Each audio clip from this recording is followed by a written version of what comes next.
Okay guys, today we're going to learn about edging beds. Here we are on a nice December 27th or 8th of 2014, and we got some beautiful weather, so we're edging the beds at my house. A couple things you want to pay attention to is always watching the flow of the bed line, and when we edge, we don't want to expand the beds anymore, because then the grass continues to shrink and the beds get too big. So we need to pay attention to, exactly where we edge, and be careful not to edge it out more than it needs to be. I guess we'll talk about a few different tools first. And the first one is your standard half-moon edger. This should be on every crew for sure. This edger is rather dull, but Wayne should keep this edge right here fairly sharp. It's not as sharp as a pruner, but it should be fairly sharp. It'll make for easier edging. Also, the other machines are over here, which you can come see. This is a Turfco bed edger, and as you can see here, it puts basically a check mark.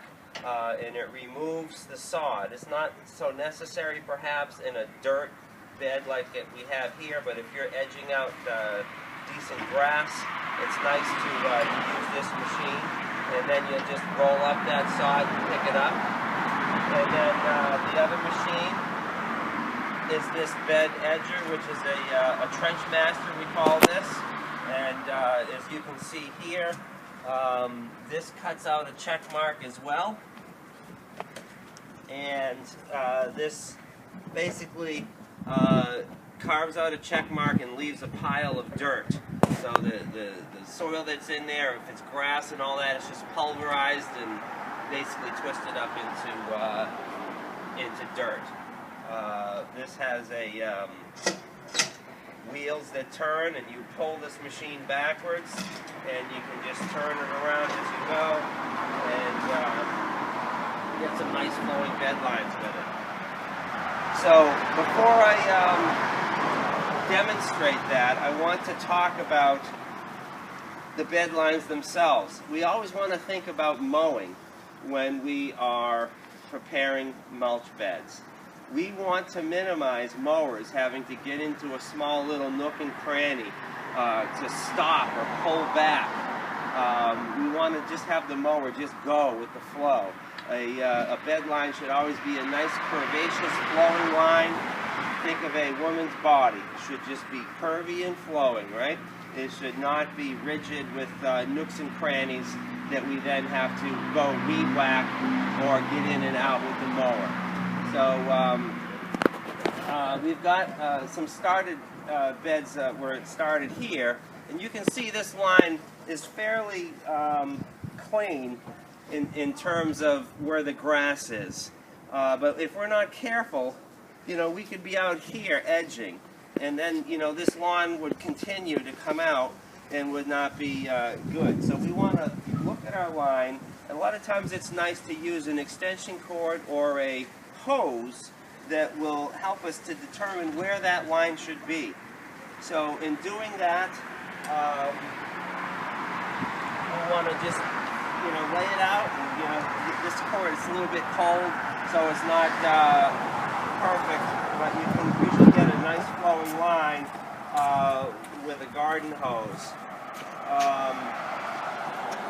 Oftentimes, just to get it out of your way, you just take your thing and go like this and get a nice line following your guide.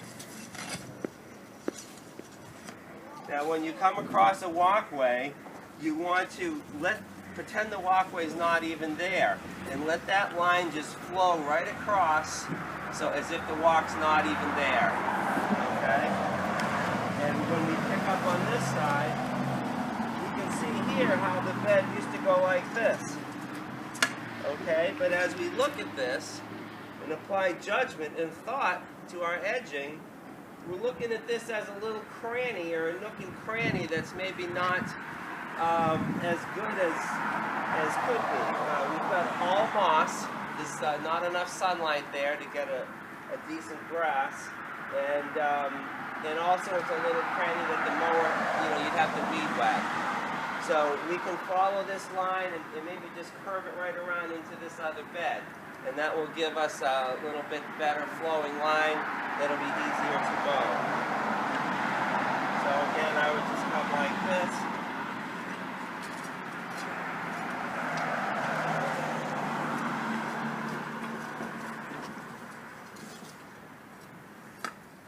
Follow that right around. Now you can see I've not expanded the mulch bed by cutting the lawn back. We want to be careful about that. We'd be better off to put a little bit of grass seed along the edge than to continue to expand the beds. So on that note, let's demonstrate how we edge with the hand half moon edger. So here we'll just move our cord out of the way, and we're going to step. And I usually just bring it back and give it a kick.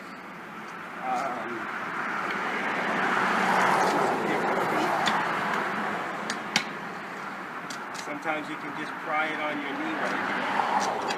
Maybe you don't have to step. It depends on the soil. Sometimes you need a 2-foot step.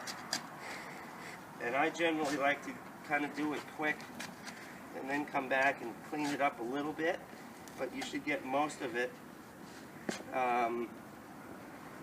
right from the get-go. Sometimes you want to chop the soil back, loosen it up like this so that you can have a nice slope. One thing we don't want to do, like over here, you can see this, is have a steep slope right here. What happens there is the mulch slides down into the edge. This becomes exposed soil and the weeds grow there.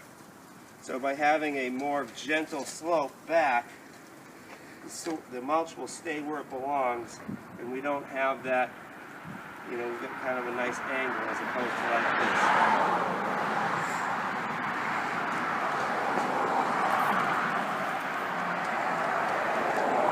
Oftentimes it's best to go back and do that with a shovel as opposed to your edger. Sometimes it's just as quick and easy, depending on the soil, just to do it with your edger.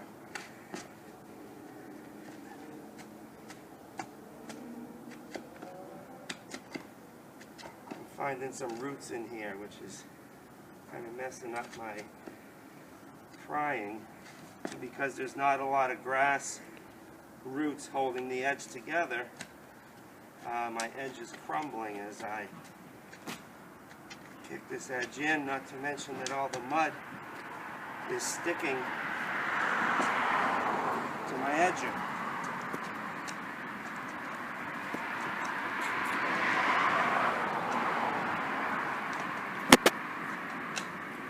Again, we always want to go back and pay attention to what we're doing. Have a nice smooth cut. We don't want to have any jagged edges.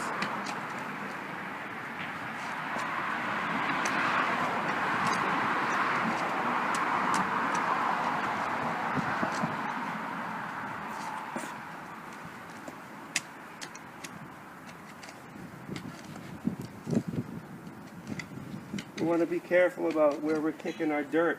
Right now it's just all dirt, so it doesn't matter too much.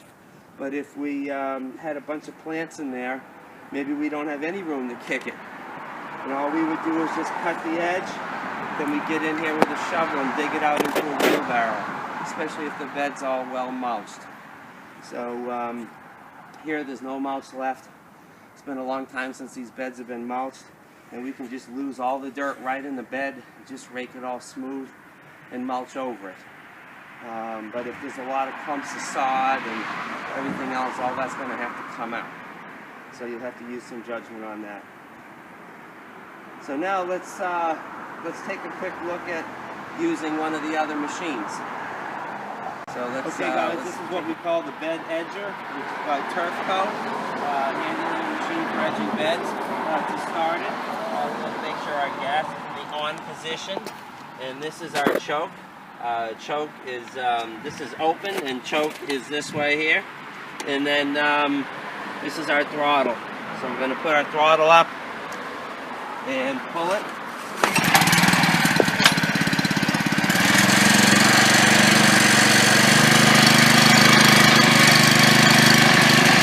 These are on and off.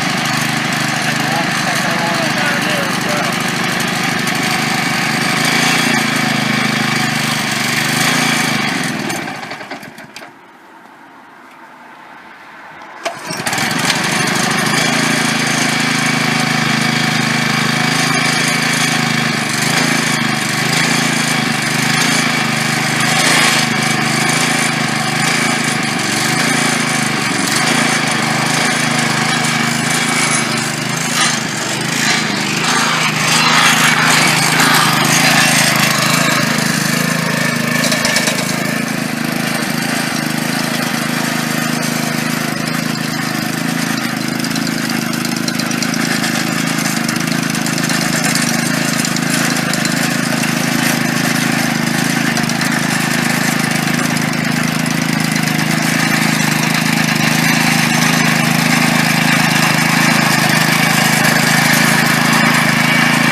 Okay, as you can see, we're pushing this machine forward, which is different than the other machine.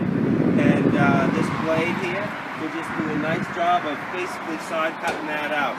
It's not as necessary in a bed that only has mulch, dirt, but if you're going to be edging big beds wider and things like that, that'll make a difference.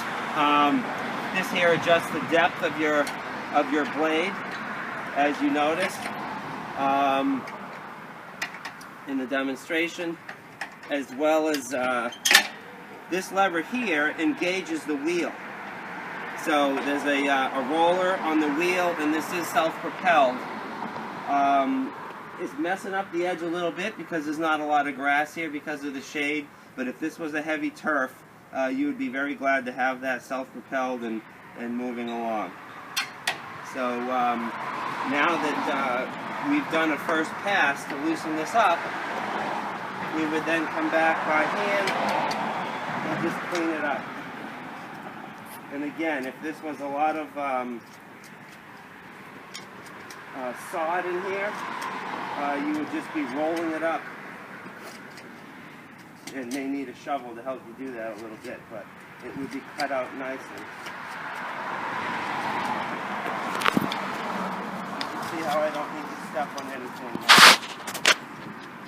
In terms of our depth, we want our bed to be pretty much buried here. So we want, a strong 4 to no more than probably 6 inches of a visible edge.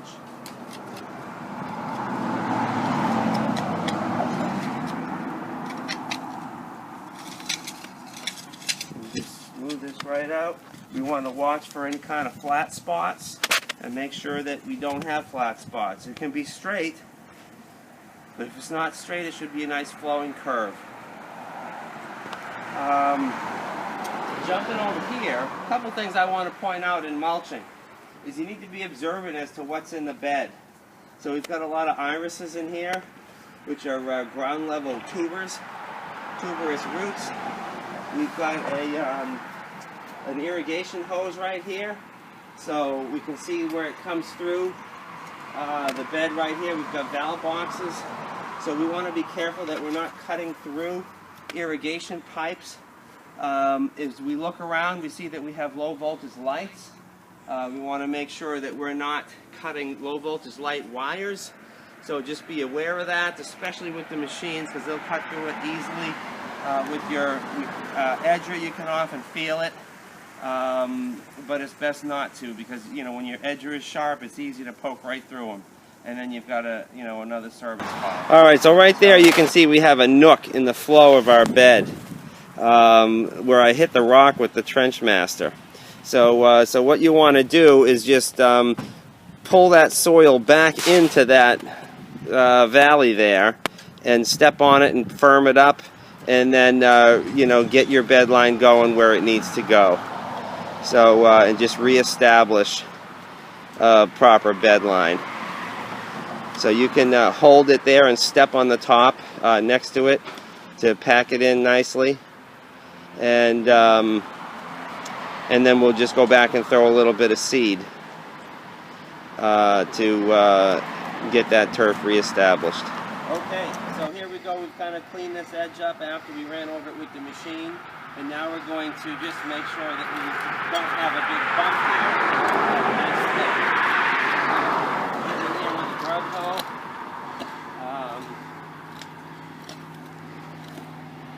Tuning this up. And if this was a bunch of weeds and grass, we'd just be chopping all that right out of here.